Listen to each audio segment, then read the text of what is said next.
Hello and welcome to Dateline Lagos on Channels Television. I'm Ayotunde Balogun. Coming up on the program, Lagos welcome more partnerships for development. Lagos holds 2023 Education Conference and state government delivers smart farms to schools.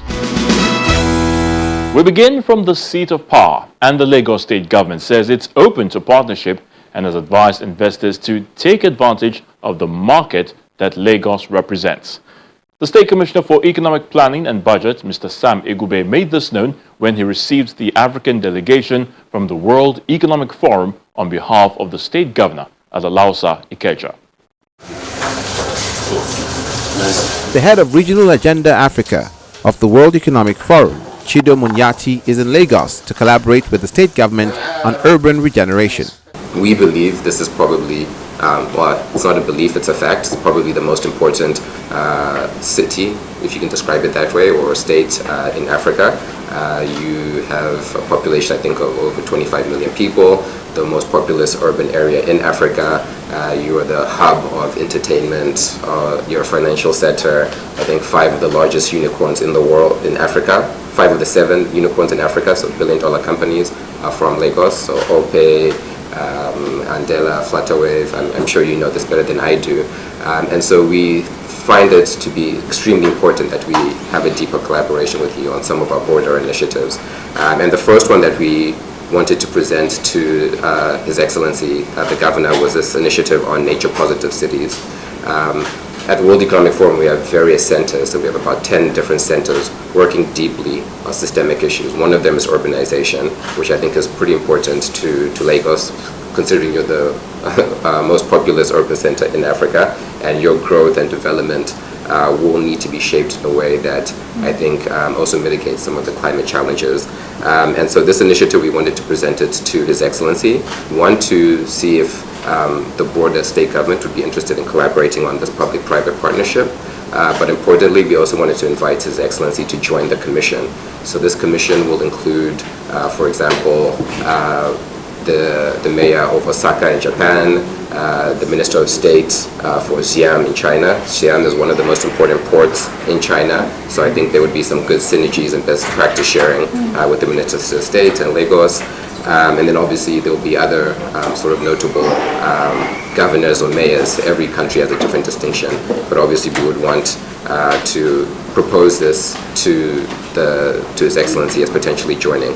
So what is this Nature Positive Cities initiative? Basically, it's thinking through urban resilience, urban regeneration, and urban expansion, but looking broadly at the broader ecosystem, so at housing, transportation, and some of the other challenges that cities do face. And so there are 3 reasons why we think this is an interesting idea. One is the urgency of addressing cities and the unattainable relationship. Lagos understands its role not only for development but as a national asset, which is why the state government welcomes partnerships from all sides. When we operate in Lagos, we have Nigeria in full view. When we see challenges or gaps, we take concession from the federal government for development. You will see it in the airport road, for example, which we expanded to a 10-lane highway. That's supposed to be a federal road.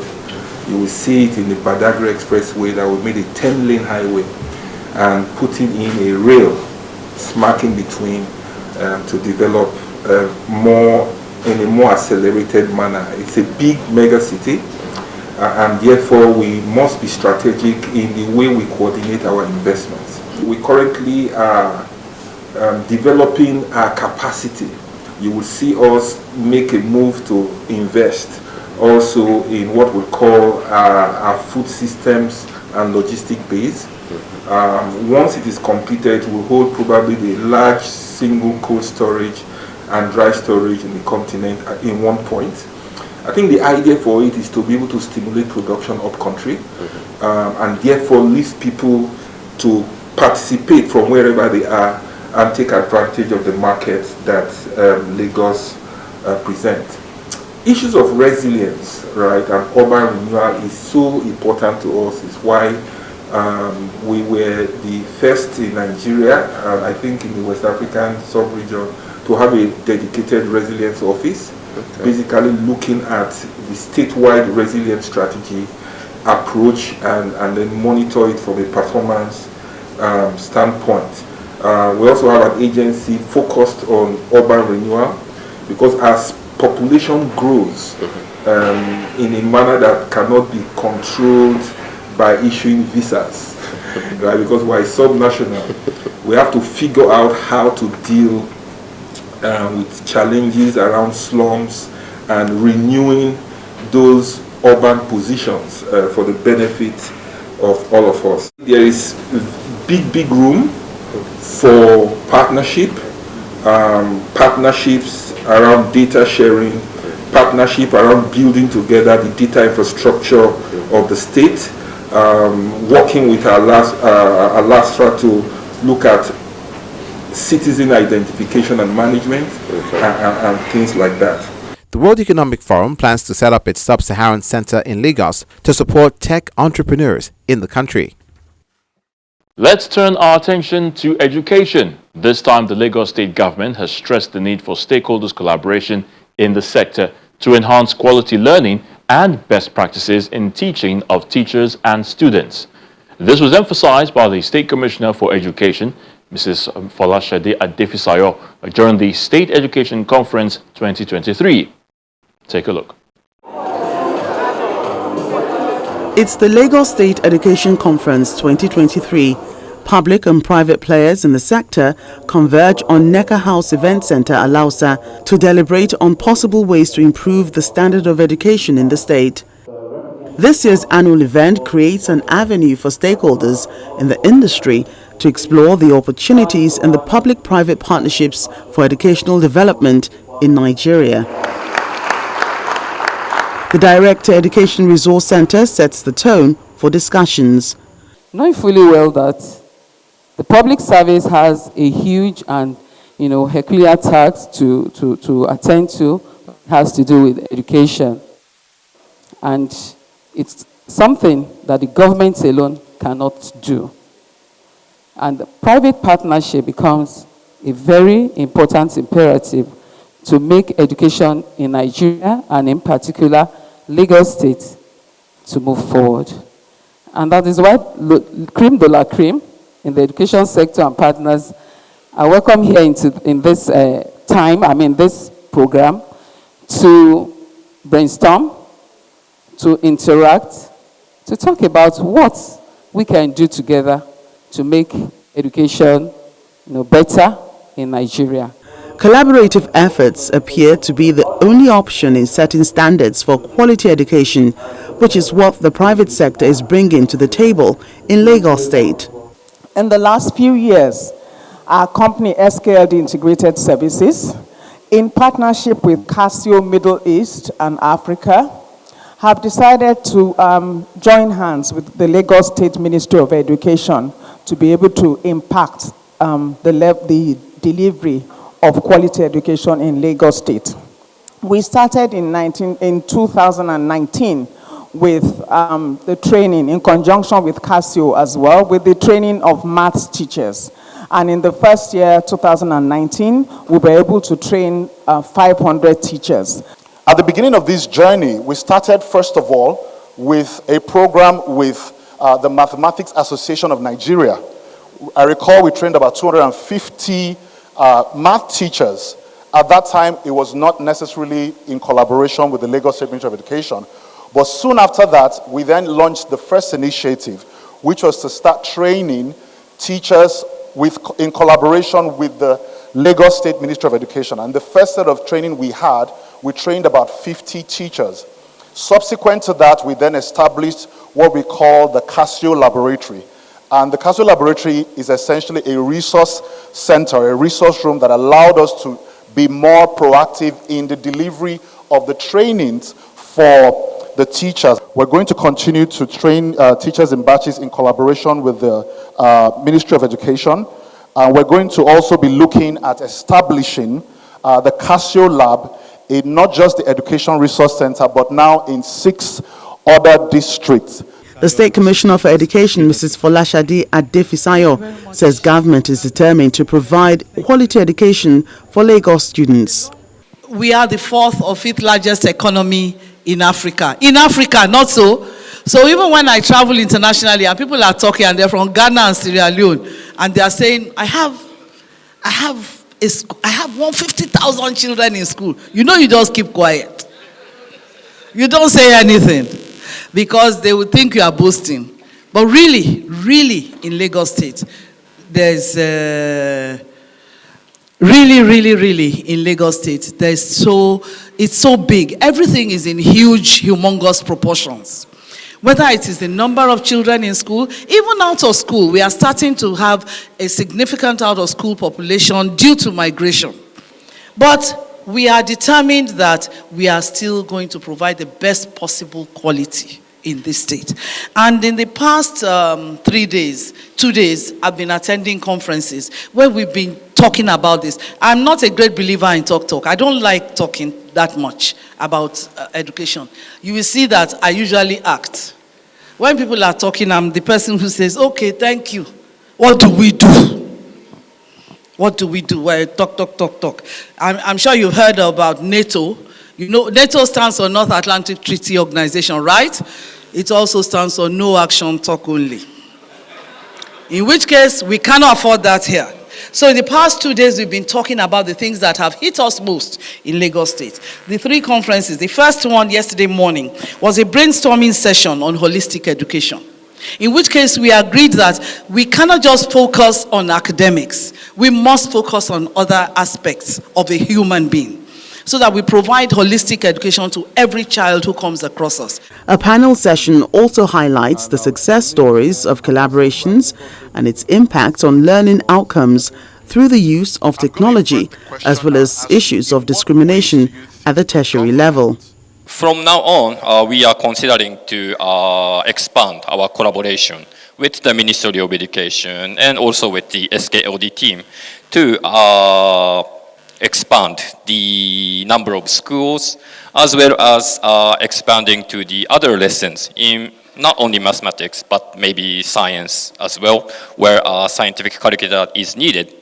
Because as Casio, we are doing this kind of educational activity not only in Nigeria, but all the other parts in the world.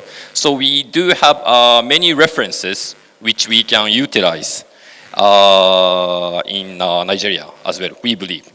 So we do hope we can expand this program throughout, not only in Lagos, but throughout in Nigeria for the further development of the education. The staff strength of WAEC is just barely a little above 2,000. Which imply, and the schools we have in Nigeria alone are over 20,000.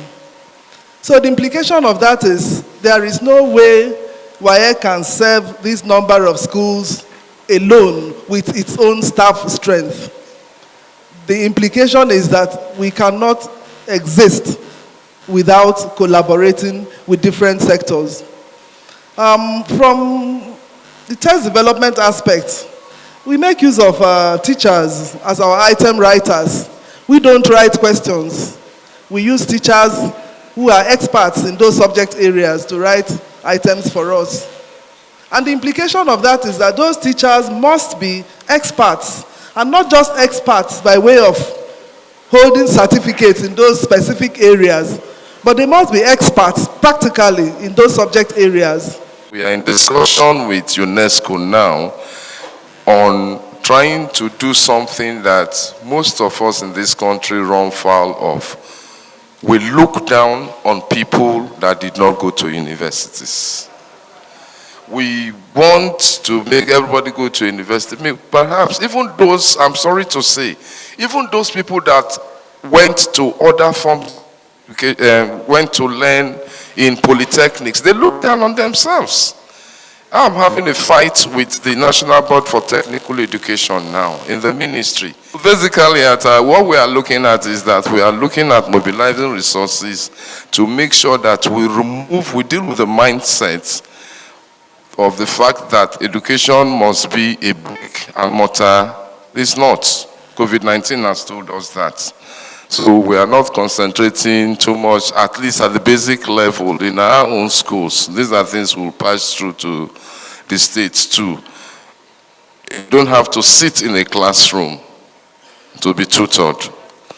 And you can sit anywhere that can. So at the Federal Ministry of Education, our focus in terms of funding is not only to look at the formal education, but to also support informal education. Participants hope that deliberations reached at this conference will go a long way in reshaping the education sector in Lagos State and across the country. And finally on the program, secondary school students have been asked to embrace agriculture as a means of livelihood and income generation. Now, the State Commissioner for Agriculture, Abisola Olusoya, stated this during the handover of 3 smart farms to 3 senior secondary schools in Lagos. Lagos City Senior College Sabo Yaba is one of the schools listed for the Young City Farmers Initiative under the Lagos Agriculture Scholars Program. The school is receiving smart aquaponics and poultry system units provided through the State Ministry of Agriculture to encourage students who have passion for poultry farming. Some students and teachers who are already in tune with the initiative are excited about the new farmhouse in their school. I want to tell them a very big thank you for giving us this big opportunity. We're very grateful. I will not let them down. I want the government to provide more on these facilities they give us, like the catfish we brought and the building of these departments for us where we keep this catfish. The school agri program is a way of encouraging students in agriculture. This kind of farm is a pilot program that will encourage student participation in agriculture and at the same time increase their interest in agricultural production. Now we have 3 in 1, the fishery, poultry and vegetable farming. So it's 3 in 1 program. So it's a circulatory system that the waste products from fish and that of poultry will serve the vegetables for proper growth and development. Then the students will be fully involved in taking care of the fish, taking care of the poultry farm and taking care of the vegetables, boosting their interest in farming. The 3-in-1 program, which incorporates aquaculture, poultry and vegetable farming, is one that the State Commissioner for Agriculture is passionate about, particularly for students. What we are doing here is not new, but I believe that there's been massive improvement and the addition of technology in different dimensions such that the interest of our children in agriculture should actually be much more. We had tried to see how we could incorporate technology in a way that agriculture will become more interesting. And I think we split heads for a while over how we should go about it. And it was something that I personally kept in the back burner. I knew what the vision was. How to get it implemented was where we had a stalemate. And I received an email from AgriCity. Was the one who had actually sent that mail. He had attached their, should I say, proposal, their brochure, stating what they were doing in trying to create a 3-tiered pyramid agri model that they would like for the Lagos State government to partner with. And immediately I saw that, I just said, yes, this is what I've been looking for. So I don't know these guys from Adam, nobody introduced them to.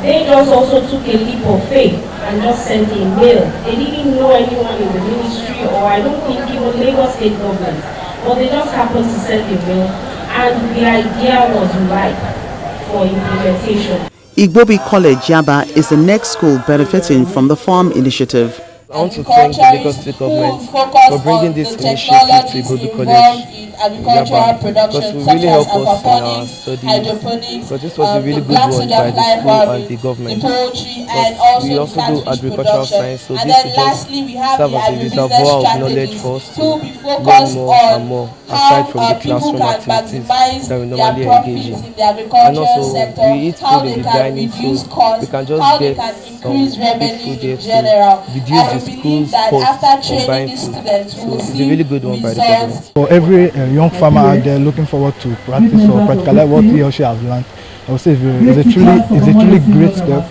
It's a really good step towards practicing or becoming what you really want to learn in the future. Omole Senior Grammar School, Ikeja, District 6, is also one of the beneficiaries. Partners of the program highlight what has been provided for the schools, and the Eco comic book is made available for the students. This is an integrated farm facility, and we cultivate fishes, poultry and vegetables. So it's a combination of aquaponics and poultry farming.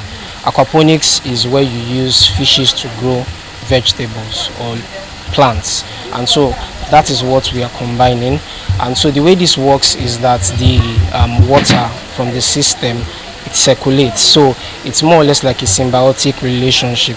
So the water from the fishes help with the growth of the plants, and of course it doesn't just directly work that way, it goes through some biological processes before that happens. Apart from meeting up with the prerequisites for setting up this facility in a school, we've also gone a step ahead to ensure that we bring people on board. And so we have some of our volunteers behind me, and these are people who have willingly decided to join this movement and to dedicate their time and effort to ensure that this system is sustainable and we achieve the intended outcome. The comic book called Eco School Agric was specially created in collaboration with us and the Ministry of Agriculture to get our children and our kids to understand where their food is actually coming from. So we had to use characters like the governor, the deputy governor and the family, to portray a holistic ecosystem using rice value chain with the newly launched Immortal Rice Mill of Lagos State Government, and also the red meat value chain. So we created that comic book so that the younger generations can feel agriculture in a very nice and beautiful way that adopts them or that attracts them, and using comic characters. So we use easy languages, we use very flexible languages that they can actually relate to, and we use names like Ireti, very easy names, so that they could understand food and most importantly catch them young. And that's the essence, and that's one of the things that the governor is doing, Olusola Sanwo-Olu, is doing to ensure that agriculture is appreciated holistically from the old to the younger folks. The Commissioner for Agriculture says the initiative is geared towards attracting young leaders to modernized farming. So the Lagos Agric Scholars Program was coined from the school agric program that the ministry had historically run, and the reason for the evolution to the Lagos Agric Scholars Program was that we felt that we needed to imbibe technology into agricultural practices, taking Lagos into the 21st century economy, and we felt that with the infusion of technology it would bring an additional interest into the enterprise, to our students, to the young future leaders that we have, and in that way that interest will translate into passion and the need to ensure that this project does not die. This project also, since it's a collaboration with AgriCity, a young dynamic group of people that have collaborated with us in ensuring that this comes to the fore. The collaboration we have and the synergy we have is that they would, in collaboration with our agric extension officers, be here to also handhold the agric teachers in the school and the students practicing agriculture. So this is not a project of, we just put up this edifice, we make inputs available and we walk away. It's a handholding, in fact it's a marriage between us agri-city and the school where the facility is actually being put up. So we expect that the school themselves, seeing the amount of effort that has been put in place to put up a structure of this kind, they would also take the responsibility to ensure that this is run sustainably. And more importantly, this is supposed to be more or less like a 360-degree waste reticulation system. So the aquaponics, for instance, which is where you have the fish being produced, the wastewater from the fish should actually feed the hydroponics, which should be the soilless vegetable farming. And then also even the waste from the poultry should be used in a form or manner as a fertilizer. It can actually be resold or reutilized within the premises of the school, so that in that case it does not become a burden on the school, on the teachers, or on the students. And like I said, the Ministry of Agriculture will always be here. We want it to be part of the curriculum that every month our extension officers are here also to showcase new methodologies that they have also garnered from all over Nigeria and outside of Nigeria, and bring it to the students and to the teachers. That way even the teachers are encouraged that yes, agric is actually not a dying sector. It is actually a sector that just needs the infusion of life, infusion of innovation, and we will see budding entrepreneurs coming out from it. The School Agricultural Project Systems Unit is a technology-driven initiative for rearing aquaculture, hydroponics and poultry, and the state government says the program will be replicated in other primary and secondary schools across the state. And that's the end of this edition of the program Dateline Lagos. Thank you so much for watching. I'm Ayo Tunde Balagum. Until next time, please stay safe.